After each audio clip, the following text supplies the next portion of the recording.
Okay વિદ્યાર્થી મિત્રો, આજે આપણે કેમિસ્ટ્રીમાં જૈવિક અણુઓ પ્રકરણમાં 5મા લેક્ચરનો અભ્યાસ કરવા જઈ રહ્યા છીએ. ત્યારે આપણે છેલ્લે પ્રોટીનનો અભ્યાસ કરતા હતા મિત્રો. પ્રોટીન એ એમિનો એસિડનું બનેલું છે.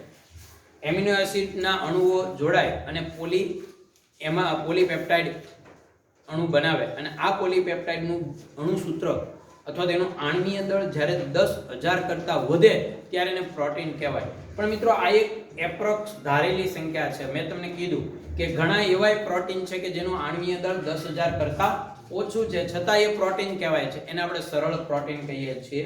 એટલે ખાસ એક વાત યાદ રાખીએ, પણ એપ્રોક્સ મોટા ભાગનાને લાગુ પડે 10,000 કરતાં આણ્વીય દળ વધુ હોય ને તો એ પ્રોટીન બની જાય, ને 10,000 કરતાં ઓછું હોય તો એને આપણે પોલીપેપ્ટાઇડ કહીએ છીએ, પ્રોટીન નથી કહેતા. આ વાત મેં તમને કરી હતી. છેલ્લે આપણે પ્રોટીનના પ્રકારની વાત કરતા હતા, તો એમાં પ્રોટીન સંયોજનોનું બંધારણ પણ સમજાવ્યું હતું મેં, અને બે પ્રકારના પ્રોટીનની આપણે વાત કરી હતી, રેસામય પ્રોટીન અને બીજું છે ગોલીય પ્રોટીન. મિત્રો રેસામય પ્રોટીનનું ઉદાહરણ યાદ રાખીએ એટલે એના ગુણધર્મો આવડવા માંડે, બરાબર ને? ઊન, રેશમ, વાળ આ બધું છે. એટલે સીધી વાત છે, પાણીમાં કેવા છે? અદ્રાવ્ય છે અને સરળ શૃંખલા ધરાવે છે. પછી ગોલીય પ્રોટીન છે, જેનું ઉદાહરણ તમારી પાસે આપેલું છે. ઉદાહરણ પરથી તમને ખ્યાલ આવશે કે મિત્રો એ કેવા હોય છે? પાણીમાં દ્રાવ્ય હોય છે. ઓકે, તો આ બધા પ્રશ્નોની વાત કરી હતી. હવે પ્રોટીન સંયોજનનું બંધારણ એના આકારની દ્રષ્ટિએ અલગ અલગ 4 રીતે કરી શકાય. આમ તો પ્રાથમિક પ્રોટીન, દ્વિતીયક પ્રોટીન, તૃતીયક પ્રોટીન અને ચતુર્થક પ્રોટીન. આમ હું તમને એમ કહી શકું કે આકારની જટિલતાને આધારે, આપણે આકારને આધારે એમ કીધું, પણ આપણે જો શબ્દ વાપરો ને તેવો વાપરી શકીએ કે આકારની જટિલતાને આધારે પ્રકાર. કેમ હું એવું બોલું છું? કારણ કે પ્રાથમિક પ્રોટીન છે એ સૌથી સરળ પ્રોટીન છે. પછી દ્વિતીયક પ્રોટીનમાં જશો ને તો એ થોડો જટિલ બનશે, તૃતીયક એનાથી જટિલ અને ચતુર્થક એનાથી જટિલ, બરાબર? પછી પ્રાથમિક પ્રોટીનનું બંધારણ સમજાવવું એવું દ્વિતીયકમાં હોય પણ થોડું વધી જાય, થોડું વધારે, આમાં ટૂંકમાં થોડો ભાગ વધે.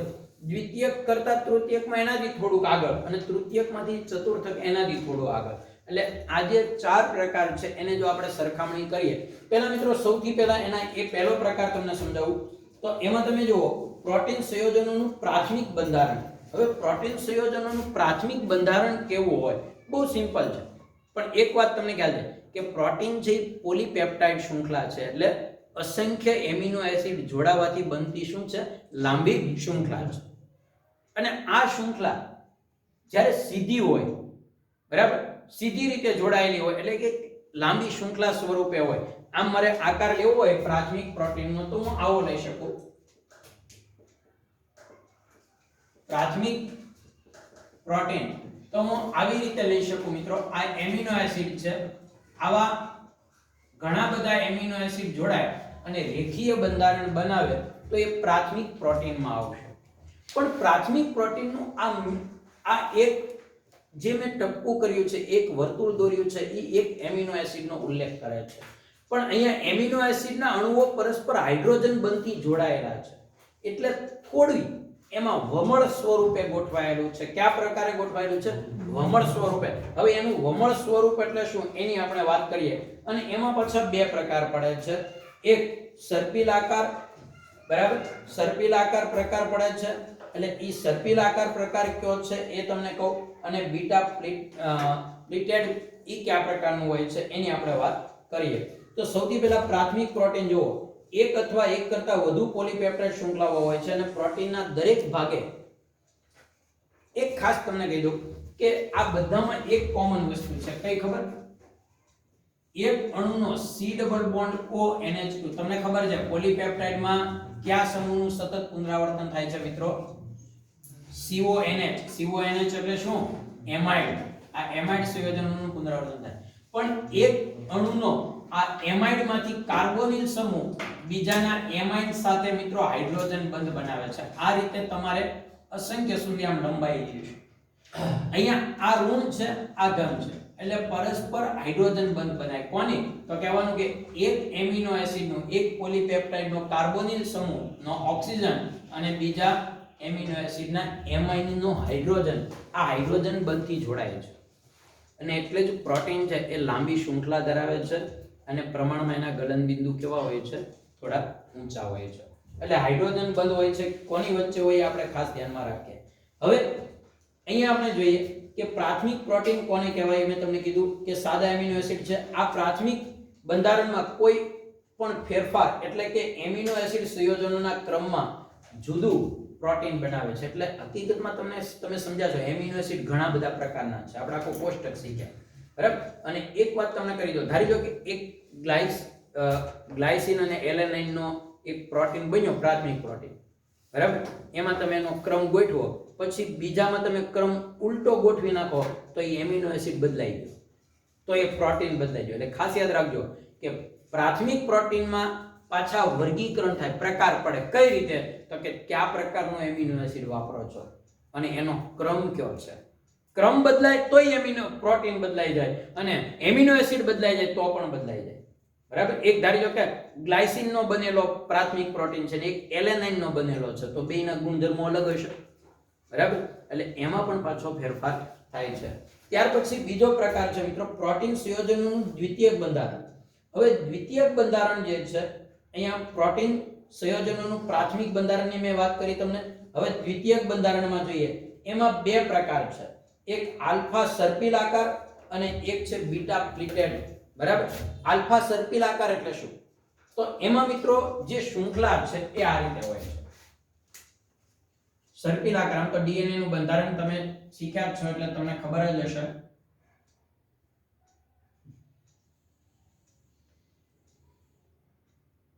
આવી રીતે એમાં હોય છે, બરાબર?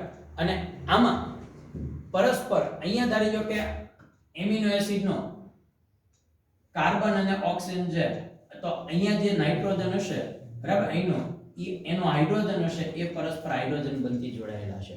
પછી અહીંયા કાર્બન હશે, કારણ કે નાઇટ્રોજન સાથે સીધો પછી કોણ હોવાનો છે? કાર્બન. તો અહીંનો જે કાર્બન હશે એ એની પછીના વમળનો હાઇડ્રોજન સાથે શું કરશે? હાઇડ્રોજન બનતી જોડાયેલા હશે, બરાબર? તો આને કહેવાય આલ્ફા સર્પિલ આકાર નો પોલીપેપ્ટાઇડ કહી શકાય, એટલે કે પ્રોટીન કહી શકાય. એટલે આ એક વાત ખાસ ધ્યાનમાં રાખવાની છે. આમાં થોડો એક પ્રશ્ન એ થાય કે ભાઈ અહીંયા આ લોકો એવું લખ્યું કે અહીંયા કાર્બન લખ્યું પછી બીજો કાર્બન જ, હકીકત એવું ન હોય. અહીંયા કાર્બન હોય તો એની પછી કોણ હોવાનો છે? નાઇટ્રોજન હોવાનો છે, એટલે એમ હોય. અને અહીંયા નાઇટ્રોજન પછી કોણ હોવાનો છે? કાર્બન. એટલે પરસ્પર એ રીતે હાઇડ્રોજન બંધ જોડાયેલા હોય છે અને એ રીતે બનેલો હોય છે. પછી બીજો જે પ્રકાર છે બીટા પ્લિટેડ શીટ પ્રકાર. બીટા પ્લિટેડ શીટ ગળી આકારનો. એમાં શું હોય? એમાં આવી શૃંખલા તો હોય, પણ આ જે સર્પિલ આકાર શૃંખલા છે ની ગળી વળી ગયેલી હોય. ગળી વળી ગયેલી એટલે આ રીતે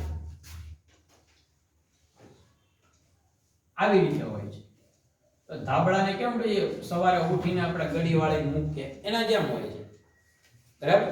હવે આ ગળી વાળેલી જે આકાર છે એમાં મિત્રો અહીંયા જે કાર્બન છે, ધારી લો કે અહીંયા કોઈ કાર્બન છે, એનો ડબલ બોન્ડ થી ઓક્સિજન છે, અહીંયા નાઇટ્રોજન નો હાઇડ્રોજન છે, તો એ પરસ્પર હાઇડ્રોજન બંધી જોડાયેલા હોય. અહીંયા ધારી લો કે નાઇટ્રોજન નો હાઇડ્રોજન છે અને કાર્બન સાથે ડબલ બોન્ડ થી ઓક્સિજન છે, તો આ બે જોડાયેલા હોય છે, સમજાય? એટલે આમાં પણ સતત હાઇડ્રોજન બંધ હોય છે. આને કહેવાય બીટા પ્લિટેડ શીટ, અથવા તો એનું શું કહેવાય બીજું આકાર? ગળી વાળેલો આકાર, બરાબર?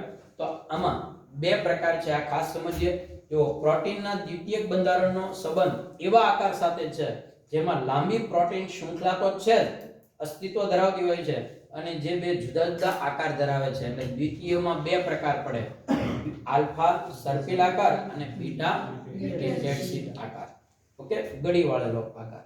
ઓકે, બાકી હાઇડ્રોજન બંધ હોય છે. મેં તમને કીધું આલ્ફા સર્પિલ બંધારણ એક એવો અત્યંત સામાન્ય વર્ગ છે જેમાં પોલીપેપ્ટાઇડ શૃંખલા શક્ય બધા હાઇડ્રોજન બંધ બનાવે. જો આ એક એવું બંધારણ છે કે એમાં શક્ય બધા હાઇડ્રોજન બંધ બને. કારણ કે શું થવાનું છે કે નાઇટ્રોજન સામેના ગળીવાળા ભાગની, એટલે કે સોરી વલય આકારની આ જે વમળ છે એમાં અહીંનો નાઇટ્રોજન તો ઉપરનાનો કાર્બન હોય, એમ અહીંનો કાર્બન હોય તો નીચેનાનો નાઇટ્રોજન. આવી રીતે શક્ય એટલા વધુમાં વધુ હાઇડ્રોજન બંધ આમાં શક્ય છે, બને છે. એટલે આમાં હાઇડ્રોજન બંધની સંખ્યા ઘણી બધી વધુ હોય છે. ઓકે, તો અહીંયા હાઇડ્રોજન બંધ હોય છે. પછી આમાં પોલીપેપ્ટાઇડ શૃંખલા જમણા હાથના સ્ક્રૂના, એટલે કે સર્પિલ. જમણા હાથનો નિયમ એટલે શું? જમણા હાથનો સ્ક્રૂનો ફિઝિક્સમાં આવે ને તમારે? હા, એટલે એ તમારે મારે બહુ ડીપમાં જવાની જરૂર નથી કે જમણા હાથના સ્ક્રૂનો જે નિયમ આપણે જે વાત કરીએ છીએ ઓલું ઓપન થાય બરાબર ને, તો એ જે છે કે ભાઈ આવી રીતે આપણે બળ લગાવીએ તો એ ક્યાં આવે છે? ઉપર જાય. તમને ખબર છે ને જમણા હાથના સ્ક્રૂનો નિયમ શું કહે છે કે સ્ક્રૂને આ આંગળી છે એ દિશામાં ફેરવો, સ્ક્રૂને આંગળી છે એ દિશામાં ફેરવો તો આંટા ખુલે એટલે ક્યાં જાય? સ્ક્રૂ ઉપર જાય. બરાબર ને? પછી આવી રીતે ફેરવશો તો આંટા બંધ થાય તો એ સ્ક્રૂ ક્યાં જાય? ધીમે ધીમે નીચે જાય. તો એવી રીતે આમાં પણ આકાર તમને જોવા મળે છે, જેને કહેવાય જમણા હાથના સ્ક્રૂનો નિયમ કહેવામાં આવે છે. તો આ એક વાત ખાસ ધ્યાનમાં રાખો. પછી બીટા પ્લીટેડ શીટની વાત કરીએ. એના બંધારણમાં પેપ્ટાઇડ શૃંખલાઓ લગભગ મહત્તમ વિસ્તાર સુધી ફેલાયેલી હોય છે. એમાં પેપ્ટાઇડ શૃંખલાઓ છે ને, તમે એનો આકાર જુઓ. આ મેં જે સમજાવ્યું છે એ પણ બીટા પ્લીટેડ શીટ જ છે, પણ એને છે ને બંધારણથી આપેલું છે. એને બંધારણથી આપ્યું, એને આવી રીતે આપ્યું છે. હું તમને એક ઉદાહરણથી સમજાવું. ધારી લો કે અહીંયા આપણી પાસે આ CONH છે, બરાબર, અને આની સાથે બીજો પછી જોડાયેલો હોવાનો છે આ R1, પછી આ આમ ક્યાં સુધી આવશે? તો કે ઘણે બધે સુધી આવશે, અને આનો અહીંયા R હોવાનો છે, બરાબર ને? એટલે આવી રીતે આવ્યા કરશે, બરાબર. પણ અહીંયાથી જ્યારે તમે અહીંથી વમળ લ્યો છો, એને વાળો છો, ત્યારે પાછું અહીંયાથી પણ અહીંયા C ડબલ બોન્ડ આવશે, અહીંયા શું આવવાનું છે? NH. આમ ક્રમમાં આવ્યા જ કરશે, બરાબર. અને એને કારણે આમાં પણ હાઇડ્રોજન બંધની સંખ્યા હોય છે, બરાબર. એટલે હાઇડ્રોજન બંધ એમાં પણ બને છે. આ બંધારણ ગળી વાળેલા પડદા જેવું હોય છે. અત્યારે તમારી સામે છે આ બધા પડદા છે, જો ગળી વાળેલા હોય ત્યારે કઈ રીતે હોય? બસ એવી જ રીતે ગળી વાળેલા પડદાની જેમ આ પ્રકારનું બંધારણ ગોઠવાયેલું હોય છે. ઓકે, ત્યાર પછી આપણે જોઈએ મિત્રો પ્રોટીન સંયોજનોનું તૃતીયક બંધારણ. યાદ રાખજો, પ્રાથમિક બંધારણ આ તમને લોકોને પાછળના પેજ ઉપર આમ આવ્યું, આ પ્રાથમિક બંધારણ છે. એટલે મેઇન બંધારણ એને આખી. પછી તો આપણે આ એનો ડીપનો અભ્યાસ કર્યો કે ભાઈ ડીપમાં જોવું હોય તો શું આવે? તો કે આવી રીતે હાઇડ્રોજન બંધ હોય. તો આ એનું મેઇન બંધારણ છે, પ્રાથમિક બંધારણ છે, બરાબર. પછી જો દ્વિતીયક બંધારણ તમને પાછળના પેજ ઉપર કેવું આપ્યું, એમાં તો બહુ સરળતાથી સમજી શકાય. દ્વિતીયક બંધારણ છે, જોઈ શકો છો કે એ તમને વમળ આકારનું આપ્યું, બરાબર ને? આપ્યું ને, બરાબર ને? અને સ્પ્રિંગ આકારનું આપ્યું દ્વિતીય બંધારણ. પ્રાથમિક બંધારણ જે સીધું આપ્યું છે, મતલબ એટલે એનો મતલબ એવો એમ કહેવાય કે એમિનો એસિડના અસંખ્ય એમિનો એસિડ સીધી શૃંખલા સ્વરૂપે ગોઠવાય, પ્રાથમિક બંધારણ. જ્યારે દ્વિતીયક બંધારણમાં શું થાય? તો કે આ જે અસંખ્ય એમિનો એસિડ એકબીજા સાથે જોડાઈને જે પોલીપેપ્ટાઇડ બનાવે એ આવી રીતે વમળ આકારની હોય તો દ્વિતીય બંધારણ. પછી વમળમાં પાછા બે પ્રકાર આપણે શીખ્યા. વમળ આવી રીતે થતો હોય અને વમળ આવી રીતે ગળી સ્વરૂપે થતો હોય, ટૂંકમાં એકદમ વધુ વળી ગયેલું, એવું જ અર્થ થયો ને. આમાં થોડો વળાંક છે, આમાં એકદમ વળાંક છે, એટલે આ દ્વિતીય બંધારણ. તૃતીય બંધારણમાં શું હોય? હું હવે આના ઉપરથી જ કહું. એમાં આની જેવી જ વમળ હોય, પણ એ વમળમાં પણ પાછો વળાંક હોય છે. દાખલા તરીકે સ્પ્રિંગ હોય, હું આમનામ પકડી રાખું, છે કોઈની પાસે સ્પ્રિંગ? બરાબર, આમનામ પકડી રાખું સ્પ્રિંગને, તો એ દ્વિતીય બંધારણ છે. પણ એના બે છેડાનું આમ વાળીને આમ કરું, સમજી ગયા આખી વાત તમે? તો શું થાય? એ વમળ તો ખરા જ, પણ વમળમાંય પાછું આવી રીતે ઢાળ પડી ગઈ, તો એ પ્રકારનું બંધારણ છે. એટલે આ રીતે આવશે. આવી રીતે સ્પ્રિંગ તો ખરી જ મિત્રો, પણ અહીંયાથી પાછું એને વાળી દઉં તો આવી રીતે આમ આવશે. એટલે વળી ગયેલી સ્પ્રિંગ, વળી ગયેલા વમળ જેવો એનો આકાર હોય છે, બરાબર. એટલે જેમ જેમ મેં તમને શું કીધું પહેલા કે જેમ જેમ તમે પ્રકારમાં અંદર જતા જશો એમ એમ એનો આકાર છે એ જટિલ બનતો જશે. આમાં સીધી જ રેખા હતી, પછી આમાં વમળ આકારની રેખા આવી, એટલે કે પોલીપેપ્ટાઇડ શૃંખલા આવી. આમાં આ વમળ આકારની પોલીપેપ્ટાઇડ શૃંખલા પછી વળી ગયેલી છે, બરાબર. એમાં પાછો વળી ગયેલો આકાર છે. ઓકે, હાલો જો તૃતીય બંધારણ. હવે એમાં બહુ ટૂંકમાં એને સમજાવી દીધું છે કે કેટલાક પ્રોટીન સંયોજનો બે અથવા વધારે પોલીપેપ્ટાઇડ શૃંખલાઓના બનેલા હોય છે, જે ઉપએકમ કહેવાય છે. અને આ એક ઉપએકમ પરસ્પર અવકાશીય ગોઠવણીથી ચતુર્થક બંધારણ બનાવે છે. જો ચતુર્થકની સાથે સાથે કહી દીધું કે ભાઈ તૃતીયકમાંથી જ ચતુર્થક બંધારણ બને છે. અને ચતુર્થક બંધારણ કેવું હોય? તો કે આવું જ છે. આમાં આવી રીતે એક જગ્યાએથી વાળ્યું, હવે હું આવી રીતે એને આવી રીતે છે, ફરીવાર પાછો આમ આવી રીતે એના ઉપરથી વાળું. ટૂંકમાં એકદમ આપણે એમ કેવું હોય તો કહી શકીએ કે આપણે ઓલા બહેનોની બધા કપડા ધોવા માટે અથવા તો વાસણ ધોવા માટે પેલું ધાતુનું અથવા તો પ્લાસ્ટિકનું જે ઓલું વાપરે છે, ખબર ને, બરાબર ને? તો એમાં તમે જો એના વાયર છે કોઈ ફિક્સ આકારે ગોઠવાયેલા ન, એકદમ આડાવડા હોય તો એ ચતુર્થક બંધારણ જેવું છે. એટલે જેમ જેમ તમે આગળ આવો એમ એમ આ પેપ્ટાઇડ શૃંખલા છે ગૂંચવાતી જાય છે. એવું આપણે સ્પષ્ટ કારણ આપવું હોય તો આપી શકીએ છીએ મિત્રો. તો આ એક વાત આપણે ખાસ ધ્યાનમાં લેવાની છે કે બંધારણ કયા પ્રકાર. ફરીવાર પ્રાથમિક બંધારણ એ પ્રોટીનનું પ્રાથમિક બંધારણ એ એમિનો એસિડના અસંખ્ય એમિનો એસિડ જોડાવાથી બનતી રેખીય શૃંખલા છે. આ આટલું આપણા મગજમાં ઉતરી જવું જોઈએ કે અસંખ્ય એમિનો એસિડ જોડાવાથી બનતી રેખીય પોલીપેપ્ટાઇડ શૃંખલા છે, એટલી પ્રાથમિક એમિનો એસિડ થયું. બરાબર. પછી દ્વિતીયક એમિનો એસિડ, તો કે એમાં અસંખ્ય એમિનો એસિડ જોડાયેલી પોલીપેપ્ટાઇડ શૃંખલા છે એ વલય આકારે હોય છે, કુંતલાકારે હોય છે. આ કુંતલાકાર બે પ્રકારના હોય છે. એક સ્પ્રિંગ જેવો કુંતલાકાર એટલે કે આમ સાદો હોય છે, જ્યારે એક છે ઈ ગડી આકારનો હોય છે. સ્પ્લિટેડ શીટ એટલે સ્પ્લિટ કરવું એટલે એને ગડી વાળવી એવા આકારનો હોય છે. આ દ્વિતીયક બંધારણ છે. પછી તૃતીયક બંધારણમાં શું, તો કે આ ગડી આકારનો અથવા તો વળેલી જે પોલીપેપ્ટાઇડ શૃંખલા છે એ અમુક જગ્યાએથી વળી ગઈ હોય તો એ તૃતીયક બંધારણ થયું. અને એ ઘણી બધી જગ્યાએથી વળી જાય અને આખું આડોઅવળું બધું બની જશે. ત્યારે જો કે ઘણી બધી વાર આપણે રમતા હોઈએ પેલા વાયરથી કે દોરીથી. એનું બેસ્ટ ઉદાહરણ આપવું હોય તો આપણે ઉત્તરાયણમાં જે દોરીથી રમીએ છીએ, હવે પતંગ ચગાવીએ, એ દોરી ગૂંચવાઈ જાય ત્યારે એનો જે દોરીનો આકાર છેડો ન મળે, ખબર છે ને ક્યાં જાય ને કેમ ભૂલ, તો એ ચતુર્થક બંધારણ છે. આડોઅવળું એમાં અસ્તવ્યસ્તતા જ હોય. તો જેમ આગળ જેમ આપણે ખાસ ધ્યાનમાં રાખીએ. ઓકે, હવે મિત્રો ત્યાર પછીની થિયરી છે, આ ચાર પ્રકાર સમજ્યા છીએ આપણે.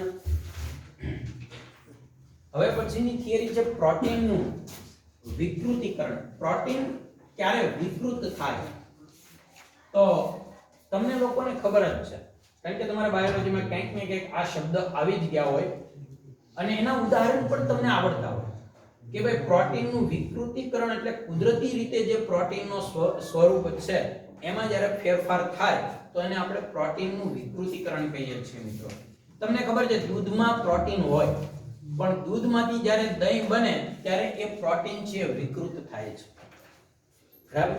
તમને ખબર છે ઈંડાની જરદી છે એને જ્યારે ગરમ કરીએ, બાફીએ ત્યારે એ ઘન સ્વરૂપ ધારણ કરે છે, તો એ પણ પ્રોટીનનું વિકૃતિકરણ થયું. એટલે એક વાત તો કન્ફર્મ થઈ ગઈ કે પ્રોટીનનું વિકૃતિકરણ કઈ રીતે કરી શકાય, તો કે ગરમ કરવાથી, એના તાપમાનમાં ફેરફાર કરવાથી આપણે પ્રોટીનનું વિકૃતિકરણ કરી શકીએ, અથવા તો એમાં કોઈ રાસાયણિક પ્રક્રિયા કરવાથી. દૂધમાંથી દહીં બન્યું તો રાસાયણિક પ્રક્રિયાથી, એટલે રાસાયણિક પ્રક્રિયા દ્વારા કે એના તાપમાનમાં ફેરફાર કરવાથી આપણે એનું વિકૃતિકરણ એટલે કે પ્રોટીનનું સ્વરૂપ બદલાવી શકીએ, પ્રોટીનને વિકૃત કરી શકીએ, એનું મૂળ સ્વરૂપમાંથી એને અલગ સ્વરૂપમાં ફેરવી શકીએ, તો એને પ્રોટીનનું વિકૃતિકરણ કહેવાય. બરાબર. આમાં બીજું કંઈ નથી, એક થિયરિકલ પ્રશ્ન છે કે ભાઈ જૈવિક પ્રણાલીઓ એટલે કે આપણું શરીર, જૈવિક પ્રણાલીઓ એટલે શું થયું? શરીર. એ આપણું શરીર છે કોઈ યંત્ર નથી. આપણા શરીરને આપણે યંત્ર નથી કહેતા, આપણે એને પ્રણાલી કહીએ છીએ. યંત્ર તો એક કાર્ય કરતું હોય, પ્રણાલી આખી સિસ્ટમ જેની અંદર અસંખ્ય કાર્ય થતા હોય એને આપણે આખી એક સિસ્ટમ, એક પ્રણાલી કહીએ છીએ. અને આપણા શરીરમાં ઘણી બધી જૈવ રાસાયણિક ક્રિયાઓ છે એક સાથે યોગ્ય રીતે થતી હોય છે. બરાબર. તો આપણા શરીરમાં જૈવ અણુઓ જે હોય છે, જે પ્રોટીનના બનેલા છે, તો આ અણુઓનું અમુક સમયે ફેરફાર આપણા શરીરમાં આ જે પ્રોટીનનું વિકૃતિકરણ આપણા શરીરમાં થાય. આપણે કોઈ પ્રોટીનયુક્ત ખોરાક ખાઈએ છીએ, એનું પાચન થવું, તો એ એક પ્રકારે શું થયું? પ્રોટીનનું વિકૃતિકરણ જ. બરાબર. તો જૈવિક પ્રણાલીમાં મળી આવતા દ્વિતીય ત્રિપરિમાણીય બંધારણ જૈવિક સક્રિયતા વાળા પ્રોટીનને પ્રાકૃતિક પ્રોટીન કહેવાય. એટલે કે જે જૈવિક સક્રિયતા એટલે શું કે જે સજીવો માટે ઉપયોગી છે અને સજીવો માટે જે બદલાઈ શકે છે એને આપણે પ્રાકૃતિક પ્રોટીન કહીએ. બરાબર. અને આ પ્રાકૃતિક પ્રોટીનમાં બાહ્ય ફેરફાર કરવાથી એમાં ફેરફાર બદલાવ થતો હોય છે અથવા એમાં વિકૃતિ આવતી હોય છે. હવે કેવા ફેરફાર કરી શકાય? તમને કીધું ભૌતિક ફેરફાર, તાપમાન વધારવું એ કેવો ફેરફાર કહેવાય? ભૌતિક ફેરફાર. બીજું રાસાયણિક પ્રક્રિયા દ્વારા. ત્રીજું એક વાત તમને કરી દઉં, પીએચ દ્વારા. પીએચ એટલે એસિડિકતામાં વધઘટ કરીએ ને તો પણ પ્રોટીનમાં ફેરફાર થાય, કારણ કે પ્રોટીન છે કેવું છે? તટસ્થ છે. હવે એમાં તમે એસિડમાં કે એસિડ કે બેઝ ઉમેરશો તો તમને ખબર છે એસિડ ઉમેરશો તો એ બેઝ તરીકે વર્તે ને બેઝ ઉમેરશો તો એસિડ. એટલે કહેવાનો મતલબ કે પીએચ માં ફેરફાર કરીએ એટલે સીધો મતલબ એવો થયો કે મિત્રો ઈંડાની જરદીને તમે એસિડ કે બેઝમાં નાખશો તો પણ એનું પ્રોટીન છે મૂળ સ્વરૂપમાં રહી નહીં શકે. ખાલી ગરમ કરવાથી જ થાય એવું જરૂરી નથી. બરાબર. એટલે અલગ અલગ બધી રીતે એને આપણે ફેરફાર કરી શકીએ. તો વિકૃતિ છે એ દ્વિતીયક અને તૃતીયક બંધારણોને નાશ કરે છે. ખાસ કરીને પ્રાથમિક બંધારણોનો નાશ થવાની શક્યતા, કારણ કે પ્રાથમિક તો સૌથી સાદામાં સાદું બંધારણ છે, પણ દ્વિતીયક કે તૃતીયક બંધારણ હોય તો એનો એ નાશ કરે છે, પરંતુ પ્રાથમિક બંધારણ તો અખંડ જ રહે છે. એનો મતલબ એવો છે કે દ્વિતીયક કે તૃતીયક હશે ને પ્રોટીન તો એ કયા સ્વરૂપમાં કન્વર્ટ થશે? પ્રાથમિક.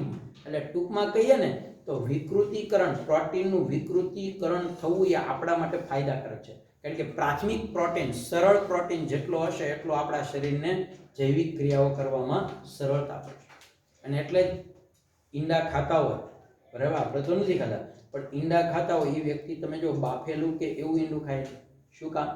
કારણ કે એ પ્રોટીનનું વિકૃતિકરણ થાય અને દ્વિતીયક કે તૃતીયક પ્રોટીન પ્રાથમિક પ્રોટીનમાં કન્વર્ટ થાય. કોઈ પણ પ્રોટીનયુક્ત ખોરાક હોય એને આપણે મોટાભાગે બાફીને ખાતા હોઈએ છીએ, દાખલા તરીકે થોડે ઘણા એમ છે. અને એ પાચન કરવા માટે કેવો પડે છે? આપણને સરળ પડે છે. ઓકે, તો આ એક વાત ખાસ ધ્યાનમાં રાખીએ કે કઈ રીતે એનું વિકૃતિકરણ થાય. અને પ્રોટીનનું જ્યારે ઈંડામાં રહેલા પ્રોટીનનું વિકૃતિકરણ થાય ત્યારે એનું સ્કંદન થાય છે. સ્કંદન થવું એટલે હું ભેગું થાય ને, સ્કંદન તો એટલે ભેગું થાય, એની ઘનતા વધે, મતલબ કે લિક્વિડમાંથી શું બની જાય છે? ઘન બની જાય. બરાબર ને? દૂધમાંથી દહીં બને છે ત્યારે પણ સ્કંદન જ થાય છે. થાય છે કે નહીં સ્કંદન? દહીં બને છે. ઓકે, તો આ એક વાત મિત્રો ખાસ ધ્યાનમાં રાખો, પ્રોટીન એટલે શું. તો અહીંયા આપણે આ પ્રોટીનની વાત પૂરી કરીએ. જો કે પ્રોટીનની વાત પૂરી નથી થતી. હવે પ્રોટીનના કેટલાક ઉપયોગો, પ્રોટીનના ઘટકોની વાત કરીએ. દાખલા તરીકે સૌથી પહેલી વાત આવે ઉત્સેચકો. તમે આનાથી બધા પરિચિત છો. આપણે કેવું હોય, ઉત્સેચક શું છે તો કે એને મારે એક વાક્યમાં કેવું હોય તો એને કહી શકું કે જૈવિક ઉદ્દીપક છે. જૈવિક ઉદ્દીપક એટલે શું મિત્રો? જૈવિક ઉદ્દીપક એટલે શું? કે જ્યારે ઉદ્દીપક એટલે શું તો કે રાસાયણિક પ્રક્રિયાનો વેગ વધારે, કોઈ પણ ક્રિયાનો વેગ વધારે ઉદ્દીપક. તો જૈવિક ઉદ્દીપક એટલે કે જે જૈવિક અણુમાંથી બનેલો હોય. અને ઉત્સેચકો બધા જૈવિક અણુમાંથી જ બનેલા હોય. શેમાંથી હોય? પ્રોટીનમાંથી. ઉત્સેચકો શેમાંથી બનેલા હોય? પ્રોટીનમાંથી. એટલે એને જૈવિક ઉદ્દીપકે કહેવાય. પણ જૈવિક ઉદ્દીપક માટે આપણે એક અલગ શબ્દ વાપર્યો છે, ઉત્સેચકો. મતલબ એનું કામ તો એક જ છે, શું? ઉદ્દીપન કરવાનું, રાસાયણિક પ્રક્રિયાનો વેગ વધારવાનો. પણ મિત્રો ઉદ્દીપક જેટલી ઝડપથી રાસાયણિક પ્રક્રિયાનો વેગ વધારે ને, ઉદ્દીપકથી ધારી લો કે 100 ગણી પ્રક્રિયા થતી હોય ને, કોઈ પણ પ્રક્રિયાનો વેગ 100 ગણો વધી જતો હોય ને, તો ઉત્સેચકોથી 2 લાખ ગણો વધી જાય. કહેવાનો મતલબ કે ઉદ્દીપક જે છે નિર્જીવ છે, એ રાસાયણિક પ્રક્રિયાનો વેગ વધારે, પણ હકીકત એ છે કે ઉત્સેચકો છે ને એ રાસાયણિક પ્રક્રિયાનો વેગ અનેક ગણો વધારે, એટલે વધુ ઇફેક્ટિવ છે. બરાબર? એટલે વધુ ઇફેક્ટિવ છે. અને આપણા શરીરમાં, આપણું શરીર છે એમાં ઉત્સેચકો એટલે પ્રોટીનના બનેલા ઘટકો. ઉત્સેચકો શેના બનેલા છે? પ્રોટીનના. તો પ્રોટીનના બનેલા જે ઘટકો છે ઉત્સેચકો, એ આપણી અલગ અલગ જૈવ રાસાયણિક પ્રક્રિયાને ઉદ્દીપન કરવાનું કામ કરે. અલગ અલગ રાસાયણિક પ્રક્રિયાનો વેગ વધારવાનું કામ કરે. આપણે ઘણી બધી વાર કહીએ, તાવ આવે એટલે પગ દુખવા માંડે, તાવ આવે એટલે નબળાઈ આવે, તાવ આવે એટલે કબજિયાત થઈ જાય, પેટમાં પાચન ન થાય, હળવો ખોરાક જ ખાવો પડે. હવે એને તાવની સાથે એને શું બધાની નિસ્બત છે? મિત્રો આપણા શરીરનું તાવ આવે છે ત્યારે આપણા શરીરનું તાપમાન વધે, અને તાપમાન વધે એટલે આપણા શરીરની જૈવ રાસાયણિક પ્રક્રિયામાં મદદ કરતા એનો વેગ વધારતા જે ઉત્સેચકો છે એ આપણા શરીરના તાપમાને યોગ્ય કામ કરતા હતા. તાવ આવ્યો એટલે તાપમાન વધ્યું એટલે ઉત્સેચકોની કાર્ય પદ્ધતિ ઘટી, એની કાર્યક્ષમતા ઘટી ગઈ ઊંચા તાપમાને, અને કાર્યક્ષમતા ઘટી ગઈ એટલે આપણા શરીરની અલગ અલગ જૈવિક રાસાયણિક ક્રિયાઓ જે હતી એમાં ખલેલ પહોંચી અને એને કારણે આપણને આ બધા પ્રશ્નો ઊભા થાય. બાકી તાવ આવવાને અને ખોરાક ખાવાને શું નિસ્બત હોય? કાંઈ નહીં. ઘણા વ્યક્તિઓ તો તાવ આવે ને એને ઘણા વ્યક્તિઓ એક શરીરની અશુદ્ધિ બહાર નીકળે છે એવું ગણી. સાદો તાવ હોય તો, પછી આવડો કોરોનાનો હોય તો નહીં, પણ સાદો તાવ આવ્યો હોય, સીઝન ફેરફાર થવાથી જ્યારે તાવ આવ્યો હોય તો એ લોકો શરીરની શુદ્ધતા અથવા તો એની અશુદ્ધતા ઘટાડે અને શુદ્ધતા લાવવા માટેનો છે એવું માનીને કોઈ દવા જ નથી લેવા જતા. એવા ઘણા છે કે જે દવા લેતા જ વધીને કદાચ આયુર્વેદિક ઉકાળો કે એવું અમુક વસ્તુ નથી લેતા. એ કે જે વસ્તુ તમારા શરીરમાં તાવ આવ્યો છે તો એનો મતલબ તમારા શરીરની અમુક ક્રિયાઓમાં પ્રશ્ન ઉભો થયો છે, વાતાવરણને અનુરૂપ તમે નથી થઈ શકતા. હવે જો એને અનુરૂપ તમે એન્ટીબોડી આજે નહીં બનવા દો તો દર વર્ષે સીઝન ફેર થશે ને તમને તાવ આવશે.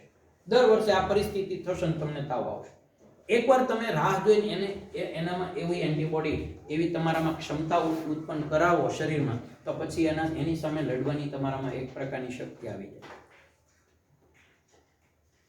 બાકી તાવ એ કોઈ એવી મોટી ઓલી છે જ નહીં. આપણે મોટે ભાગે સહન કરવાની આપણામાં શું કહેવાય કે ઓલી જ નથી કે ભાઈ માથું દુખતું હોય તો સીધા ટેબ્લેટ પી લઈએ. કેમ કે રાહ નથી જોતા. એનું રીઝન જાણીએ તો આપણને ખબર પડે કે આજે ઉજાગરાથી તાવ આવ્યો છે, પણ માથું દુખ્યું છે, કે પછી રાગડા તાણવાથી દુખ્યું છે. બરાબર? ઘણી બધી વાર એવું થાય, ઘણી બધી વાર કંઈક ગળા સુધી ખાઈ લીધું હોય, કબજિયાત થઈ ગયું હોય તો માથું દુખે. એટલે ઘણા બધા કારણો હોય. એટલે પહેલા એ જાણવું જોઈએ. એમ નામ સીધી આપણે ટેબ્લેટ પી લઈએ, માથું દુખતું બંધ થઈ ગયું, પણ આપણા શરીરની જે અંદરની જે સ્ટેબિલિટી, અનસ્ટેબલ થઈ ગયું આપણું શરીર, એ તો એમ નામ છે. અને બહારથી આપણને સારું લાગે છે, અંદરથી તો પ્રશ્ન છે. એટલે એ હમણાં મારે ગઈકાલે જ એક મિત્ર છે રાજકોટથી, પોતાને 2 ફેક્ટરી છે. એ આયુર્વેદમાં જ માને. એની બેબી કે મારી બેબી 2-3 વર્ષની હતી, 7 વર્ષની છોકરી છે, જે ભણવા નથી બેસાડી. બરાબર? કે એટલી ઉતાવળ નહીં કરવાની, હરીફાઈમાં બાળકને નહીં મૂકે. અને અમસ્તી મારે અત્યારે નથી બેસાડી. એ તાવ આવે છે, મારા પપ્પાએ કહ્યું તું એટલો કઠોર કેમ થઈ ગયો, તાવ દવાખાને લઈ જાય. અને મેં કીધું પપ્પા, એકવાર એના શરીરમાં જો એન્ટીબોડી પ્રકારની, એટલે કે એની સામે લડવાની તાકાત ઉત્પન્ન નહીં થાય તો દર વખતે એ બીમાર પડ્યા કરશે. એટલે ઉકાળા પાઈએ કે બાળક, એવું નથી કે ભાઈ એને બાળક માટે સમય નહોતો. એ તો એવું કામ કરે છે કે આ વસ્તુનો બાળકને ક્યારે એજ્યુકેશન આપવું જોઈએ. આપણું આધ્યાત્મિક, એટલે આપણું જે ભારતીય સંસ્કૃતિ કયું અધ્યયનની વાત કરે, શું ભણાવવાની વાત કરે અને કયા સમયે ભણાવવાની વાત કરે, બરાબર? એના માટે એ સ્પેશિયલ તમે એમ કહો ને કે ભાઈ અહીંયા આવવાનું છે, અથવા ભાવનગર કાલે આવ્યો, પોતાના ખર્ચે પોતાને 2 ફેક્ટરી છે, એ બધી માણસો ઉપર રાખીને અહીંયા આવી એક જ કામ કરે છે, પોતે નિસ્વાર્થ ભાવ પોતાની ગાડી લઈને આવે છે. એટલે એ એમ કહે કે એકવાર એન્ટીબોડી ઉત્પન્ન નહીં થાય તો ત્યાં સુધી કે હું મારા ઘરે મારી છોકરીને કોઈ દિવસ એલોપેથી દવા કોઈ નથી આપી. એ તો એમ કે રસી નથી પાઈ મેં એક કે રસી જ નહીં પાવા. એટલે આ જે ઉત્સેચકો છે એને તમે જ્યારે તમે દવા આપશો, દવા લેશો, ત્યારે જે એની કાર્યક્ષમતા ઘટી ગઈ છે એની સામે એને એકવાર લડવા દઈએ તો બીજી વાર એ પ્રકારની એનામાં ક્ષમતા આવશે. આપણે જોઈએ ઓલા ભાઈ, આપણને મચ્છર કરડે, કારણ કે આપણી પાસે વ્યવસ્થા છે એટલે કરડે. બરાબર? ગટરની બાજુમાં સૂતા હોય છે ને કાંઈ થાય છે, એમ નહીં કરડતા હોય, પણ એ છતાં એટલા બીમાર નથી પડતા. એનું કારણ શું છે કે એનામાં એ પ્રકારની ક્ષમતા વિકસી ગઈ છે. આપણા ઘરે બાંધેલું માલઢોર છે, બીમાર પડ્યા જ કરે ઘણી બધી વાર. બરાબર? બીમાર પડે છે, જંગલમાં ક્યાં કોઈ જાય છે દવા લઈને, પણ છતાં એને કાંઈ નથી થતું, રખડતા હોય છે એ ઢોરને. તો આ એક સિસ્ટમ છે કે એકવાર તો આ, કારણ કે શરીરની જે ક્રિયાઓ છે એ જૈવિક ઉદ્દીપકથી ઉદ્દીપિત થતી હોય છે. એને યોગ્ય રીતે જ્યારે એ નહીં થાય, કોઈ ખલેલ પહોંચે ત્યારે 2-3 દિવસ આપણને પ્રશ્ન થવાનો છે. પણ એને આપણે ડામી દેશું તો એ પ્રશ્ન કાયમ માટેનો ઊભો થવાનો છે. એની સામે લડવા માટે એને તૈયાર કરીશું તો પ્રશ્ન થવાનો નથી. એટલે ઉત્સેચકો છે મિત્રો આ કામ કરે. એક ખાસ આપણે સમજવાનું એ છે કે ઉત્સેચકો છે ને એ ચોક્કસ પ્રક્રિયાનું જ ઉદ્દીપન કરી શકે. આ તો હું ઘણી બધી વાર બોલ્યો કે ભાઈ એક ઉત્સેચકને તમે એક પ્રક્રિયાને ઝડપી બનાવવાનું એ કામ કરતો હોય તો બીજી પ્રક્રિયા માટે લાગુ પડે જેવું ન હોય, ન પડે. દાખલા તરીકે સુક્રોઝનું જળ વિભાજન કરીને ગ્લુકોઝ અને ફ્રુક્ટોઝ અલગ પાડવા એ ઇન્વર્ટેઝનું કામ છે, પછી એ એનું કામ જ છે. પછી માલ્ટોઝનું જળ વિભાજન કરીને ગ્લુકોઝ છૂટા પાડવા, એમાં બે ગ્લુકોઝ જ હોય, આપણે શીખ્યા છીએ ને. તો માલ્ટોઝનું જળ વિભાજન કરીને ગ્લુકોઝ છૂટા પાડવા તો એનું એ માલ્ટેઝ નામના ઉત્સેચકો જ કરે છે. આ ઉત્સેચકોના નામી તમે જુઓ, મોટા ભાગના ઉત્સેચકોના નામ આ લોકોએ કઈ રીતે પાડ્યા ખબર? ઈ જેની ઉપર ક્રિયા કરતો હોય ને એના નામ ઉપર. માલ્ટોઝનું જળ વિભાજન કરે એનું નામ માલ્ટેઝ. દૂધમાં રહેલા લેક્ટોઝનું જળ વિભાજન કરે, એનું દહીંમાં રૂપાંતરણ કરે એને લેક્ટેઝ. મોટે ભાગે એ જે પ્રોટીનનું, જે પ્રકારના પ્રોટીનનું વિઘટન કરતો હોય એને, જે પ્રકારના પ્રોટીનની ઉત્સેચકીય પ્રક્રિયાને કરતો હોય એને આધારે એનું નામ આપવામાં આવે છે. જો કે કેટલાક એવા પણ છે કે જેનું નામ એની ક્રિયા કરતા એના ઉપયોગને આધારે નામ આપે. દાખલા તરીકે સુક્રોઝનું ઇન્વર્ટેઝ ઉદ્દીપક તો એ અલગ છે. પછી ગ્લુકોઝનું જળ વિભાજન થાય અને આલ્કોહોલ અને ઉર્જા છૂટી પાડે તો એ ઝાયનેજ ઉદ્દીપક છે.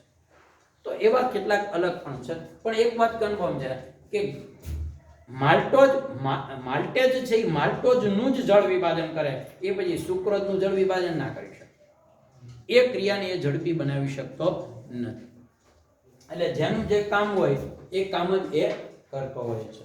ઓકે, તો આ એક વાત મિત્રો આપણે ખાસ સમજીએ. હવે તમને મારે આ સમજાવવાની જરૂર મને નથી લાગતી કે ઉત્સેચકો છે એ પ્રક્રિયાને ઝડપી તો બનાવે છે, પણ એ એવું તો શું કામ કરે છે પ્રક્રિયામાં કે પ્રક્રિયાનો વેગ વધી જાય? બરાબર છે. જો ભાઈ બોલ્યું કે સક્રિયકરણ ઉર્જાને ઘટાડે. જે રાસાયણિક પ્રક્રિયા ખૂબ જ ઊંચી ઉર્જાએ થતી હોય એની નીચી ઉર્જાએ કરતો થઈ જાય. બરાબર. દાખલા તરીકે અહીંયા એક ઉદાહરણ આપેલું છે, પહેલા તમને સમજાવી દઉં કે સુક્રોઝનું એસિડિક જળ વિભાજન, એસિડિક જ કહેવું પડે કારણ કે એસિડ વગર કોઈ દિવસ જળ વિભાજન થાય નહીં. તો સુક્રોઝનું એસિડિક જળ વિભાજન કરવું હોય ને તો ઉદ્દીપકની વગર જો કરો ને તો 6.22 કિલોજૂલ પ્રતિ મોલ ઇન્વર્સ, એટલે 1 મોલ સુક્રોઝનું જળ વિભાજન કરવા માટે 6.22 કિલોજૂલ ઉર્જા વાપરવી પડે. એટલી સક્રિયકરણ ઉર્જા છે ને, એટલી ઉર્જા આપો પછી જળ વિભાજન થાય. પણ એ જ વાત તમે જ્યારે ઇન્વર્ટેજ ઉદ્દીપકની હાજરીમાં કરશો તો આ ઉર્જા છે એ ખાલી 2.15 કિલોજૂલ જ છે. એટલે એટલી ઉર્જા એ પ્રક્રિયા કરવામાં છે.